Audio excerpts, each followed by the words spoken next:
have breaking news out of Iran this hour, and Tehran has closed the Strait of Hormuz again. The Iranian Revolutionary Guard Corps says the strait has reverted to its previous state, meaning the waterway is again closed and under the control of Tehran. They say that is because of US, quote, piracy, as they put it, as Washington has continued to enforce its blockade of Iranian ships and ports. The strait had been declared open to commercial shipping on Friday by Iran, and some ships had already begun to transit. The world is currently facing the largest supply disruption in history. Since the Strait of Hormuz was effectively closed in early March, the global economy has entered a state of emergency. It's not just about oil, though Brent crude has already surged past $120 per barrel. The real crisis is the hidden shortages. This region supplies nearly 1/3 of the world's helium, which is essential for making computer chips and running MRI machines in hospitals. We are also seeing a 46% spike in fertilizer prices, which experts warn could push an additional 45 million people into acute hunger by mid-year. In Europe and Asia, shipping transits have collapsed by 95%, leaving nearly 2,000 ships stranded or forced to take the long way around Africa. This supply chain heart attack has doubled the price of diesel and jet fuel, causing airfares to skyrocket and shelves to go empty in major cities. Organizations like the IMF are warning that if the blockade continues, global inflation will climb even higher, potentially killing the AI and tech boom. In the 2026 blackout, the crisis isn't just happening at the gas pump. It's happening in our hospitals, our farms, and our very way of life. The world is learning the hard way. When one gate closes, everything stops. Hello? Got it, every manager. I want an emergency meeting. Right. Morning, sir. Morning. Thank you for coming on such short notice. Thank you all for attending this emergency board meeting on such short notice. So as all of you are aware, the situation in the Strait of Hormuz has escalated dramatically over the past 24 or rather 48 hours. This is not just another regional conflict that we can observe from a distance. This route carries over 40% of our imported crude oils. So if it closes or becomes unstable as the situation is currently now, Petronas will face the most serious disruption in all of our history. Malaysia's energy security depends entirely on our ability to adapt to this situation. I've called this meeting because we need clear solutions from all of you. We also need practical decisions and strong actions. I want every one of you, remember to give, speak, and honestly to deliberate and give suggestions. So let's start with Sharina. I want your assessment from the supply chain department. What is the current situation? Okay, thank you, CEO. So let me start first. Let me give you the current picture. At this moment, our supply chain is still technically stable, but the pressure is increasing rapidly. 3 of our VLCCs, which is a very large craft carriers, have already been delayed in the Gulf region. Shipping companies are refusing to send their vessels through the strait without significant security guarantees. They are requesting rerouting. That means a longer travel time, with an additional 15 to 20 days per journey. High fuel cost, our vessel will be significantly more full, and delays in refinery operation, so we cannot process what we do not receive. Let me give you a timeline. If this continues without intervention, the Tangerang refinery will be affected within 2 till 3 weeks. The Malacca refinery will follow shortly after. We are looking at the cascading effect across our entire downstream operations. Alright, thank you, Sharina. So Dominic, what are the financial implications of what Sharina just described earlier? Yes, sir. Thank you, sir. Chairperson, the number are alarming. Based on Sharina assessment, here is where we stand. Current cost is increased. Freight costs are up by 20% already. Insurance premium have increased by 35% for vessels in the region.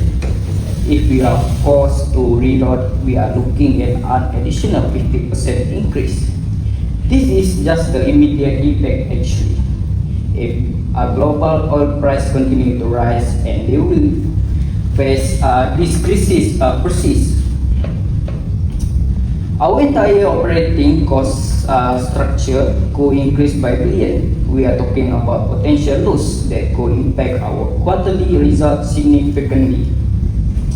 I want to be clear actually, I'm not against taking a bold action, but we cannot simply spend without proper analysis.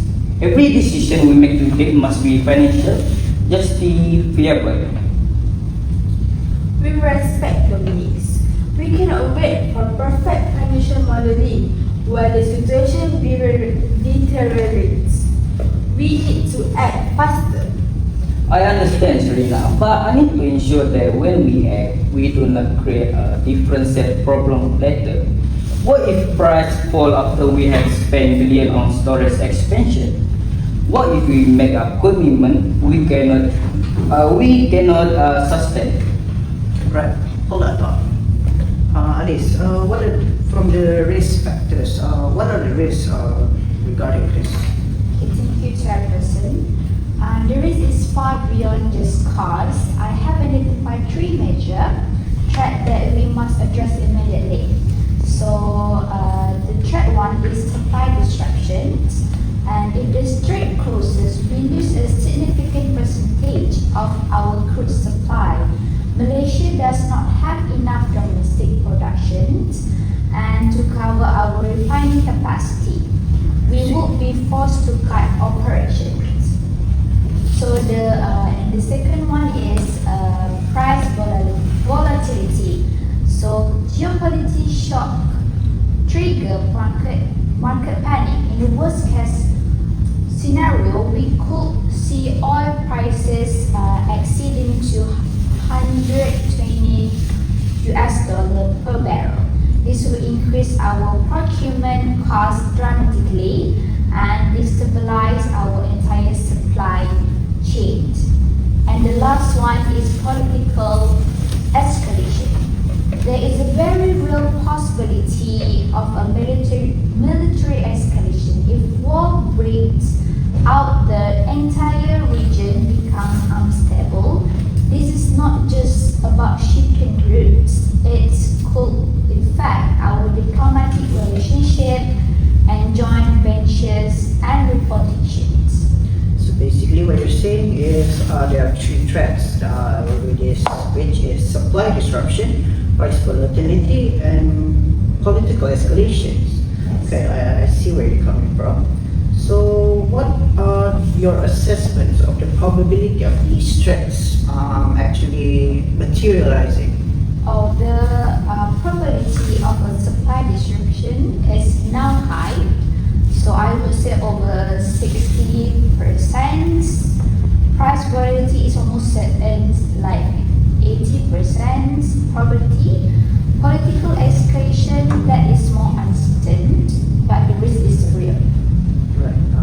Thank you. So, Razi, our operations manager, you've been listening. Quietly. So, what do you propose we should do? Chairperson, the solution is clear. We must act now. I propose we must immediate stockpiling. We need to expand our crude storage at Petronas and build enough reserve for at least 6 months of operations. If supply stop tomorrow, we will have the reserve to continue operation while we find alternatives with the sources. This buys us time when the critical time coming. I'm not so sure, Mr. Razi. The storage expansion of that scale will cost billion. We are talking about massive infrastructure investment. And what if the crisis resolves quickly and we are left with excess capacity and debt? Dominic, Yes, Mr. Raji. we expect, what if the crisis doesn't resolve quickly? What if the crisis getting more worse? I want to ask you directly. Will you rather save money and lose our ability to refining and delivery to our customer? This is not about spending money for the sake of spending. This is about protecting our operation. Alright. Both of you have valid points, but let's not turn this into a confrontation. So now, Razi, I understand the urgency, while Dominic, I understand the need for financial discipline. So now, Angelina, what is your view from the international perspectives? Thank you, Chairperson. I've been listening carefully to everyone, and I believe there is a way to address both the short-term and long-term challenge. Rising proposal for stockpiling is essential for short-term survival. I support that. However, for the long term, we must secure our own supply. I propose aggressive upstream investment in countries like Brazil. For Brazil, the water opportunities with strong partnerships. And the second one is Angola. Establish production with room for growth. Third one is Nigeria. For Nigeria, there is high potential with existing relationships. And last one is Azerbaijan. Emerging opportunities in the Caspian region. Instead of buying crude on the spot market and being subject to this price, we can go on production. This gives us direct control over our supply. I see. Angelina, that sounds strong, but it takes years. Exploration, development, production, we cannot wait that long for the crisis. You are absolutely right, Sharina. This is not a solution for this crisis. This is a solution for the next crisis. If we do not start now, we will face the same situation again in the future. This is about strategic repositioning. And what about the opportunities you mentioned earlier? This is where I believe that we can turn the crisis into opportunity. Malaysia can become a regional bunkering and transshipment hub. Ships avoiding the Gulf will need new stopping points. We have existing infrastructure at Pasigudang, Pengerang, and Maharani Freeport that we can upgrade. So now we can offer storage facilities that can secure and cost effective. The second one is LNG bunkering. We can serving the growing LNG power fleet. Next is blending services. We can adding value to crude. Last one is ship-to-ship transfer. It is efficient and safe.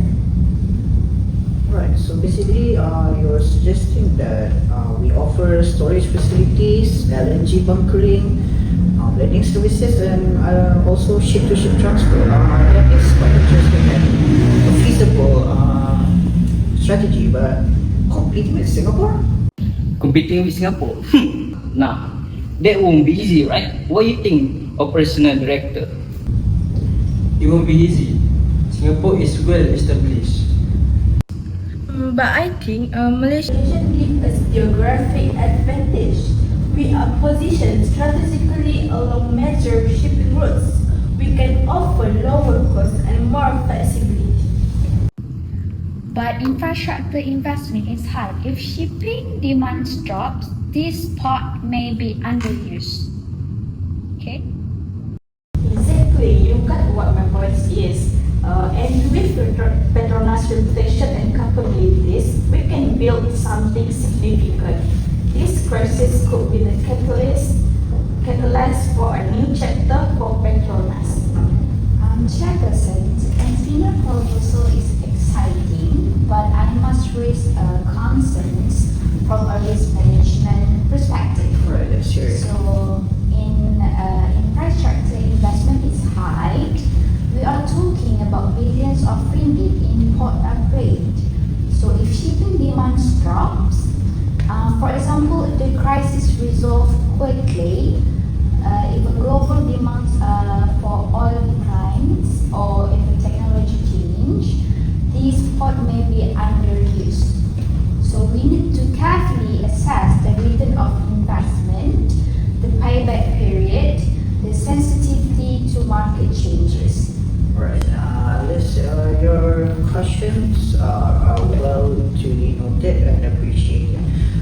will conduct a thorough risk assessment before committing to phase 3. I agree. This cannot be a rushed decision, but I believe the opportunity is real and we must study it seriously. So now I do believe that every option has its own risk. Stockpiling is costly but provides immediate security. Upstream investment takes time, but it also becomes security for the future. While our third option is hub expansion. It is ambitious, I will not lie, but it could transform our regional position. But doing nothing and simply waiting for this to end and go through, but this is the real biggest risk that we could afford to take. I agree, Jefferson. We need a balance. We cannot spend recklessly, but we cannot afford to be paralyzed. I think we need to stop stockpiling now. We need immediate action. Alright, and next we can do it upstream investment. We start negotiation within the weeks. I think hub expansion after we secure our supply base. And also constant monitoring throughout. We must track risk, HR's plan, and communicate clearly. Right. Then our decision here is clear. So, phase 1, immediate crude stockpile expansion at Merah. Razi, lead this. I want a plan on my desk in 72 hours. Well, Dominic, work with Razi to ensure financial feasibility. For our phase 2, upstream partnership negotiation. Angelina, would you please identify the priority crunches and begin the negotiations within the next 30 days? Meanwhile, Alice, please conduct country risk assessments for each of the countries chosen. So our final and last phase, the feasibility of study for bunkering and transshipment hub.